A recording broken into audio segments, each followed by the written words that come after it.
जय हिंद दोस्तों।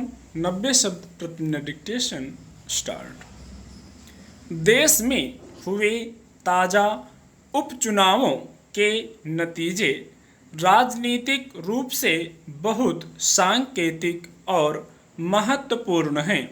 3 लोकसभा सीटों और 7 विधानसभा सीटों के लिए 6 राज्यों में 23 जून को मतदान हुआ था।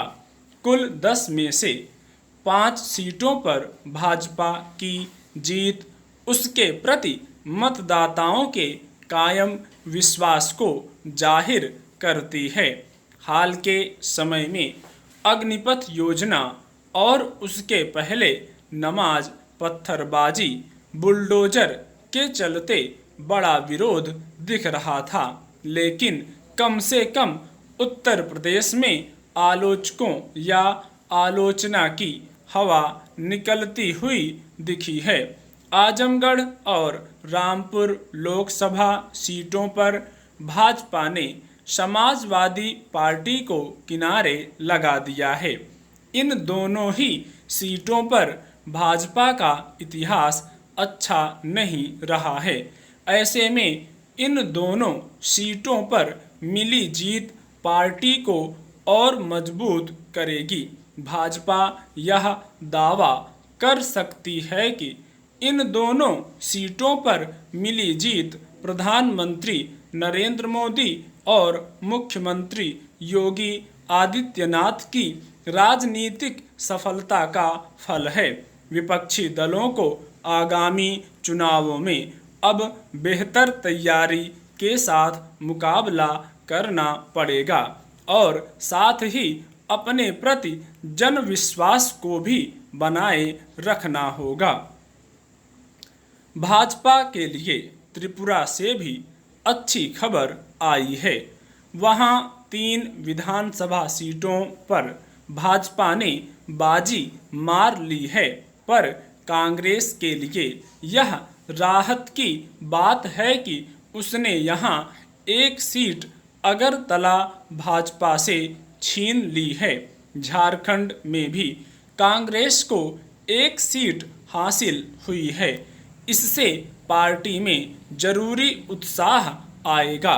कुछ ऐसे राज्य हैं जहां कांग्रेस लगातार मुकाबले में है, लेकिन उत्तर प्रदेश में वह न तो आजमगढ़ में और न रामपुर में मैदान में उतरी थी। एक राजनीतिक पार्टी को किसी भी चुनाव में अपने प्रतिद्वंद्वी के सामने से जानबूझकर हटना नहीं चाहिए। विपक्षी दल मिलकर भी लड़ सकते थे, एक दूसरे का समर्थन कर सकते थे, पर ऐसा नहीं हुआ। यह भाजपा की बेहतर रणनीति की जीत है और विपक्षी दलों को ज़्यादा तैयारी के साथ मुकाबले में उतरना चाहिए। उत्तर प्रदेश में भाजपा सबसे बड़ी ताकत है और अगले लोकसभा चुनाव को 2 वर्ष से भी कम समय बचा है।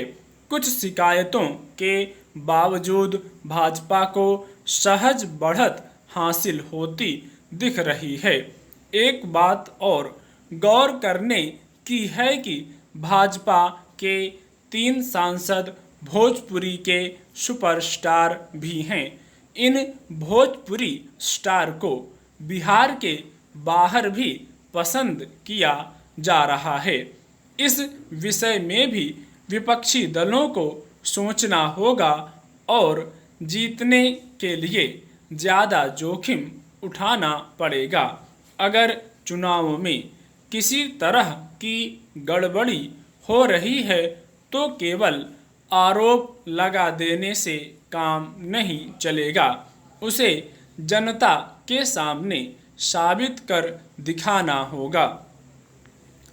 ऐसा नहीं है कि भाजपा के लिए सब कुछ अच्छा ही हो रहा हो। जहां दिल्ली में आम आदमी पार्टी के खिलाफ वह एक बार फिर नाकाम हुई है, तो वहीं पंजाब में संगरूर लोकसभा सीट पर वह मुकाबले में काफ़ी पिछड़ गई।